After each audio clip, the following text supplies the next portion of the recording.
Assalamu Walaikum. Hello friends, how are you? Welcome back to our another video. In this video, I am going to show you how to insert square meter symbol in Microsoft Word. Let's get started. At first, we have to open a Word document. Then we want to insert square meter symbol in this document.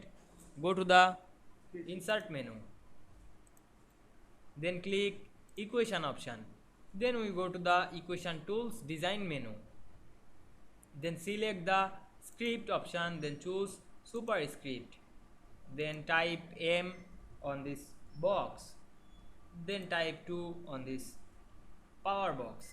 Now we can see here we insert square meter symbol in this document very easily. I hope you enjoyed the video. Please like, comment, share and subscribe my channel. Thanks for watching.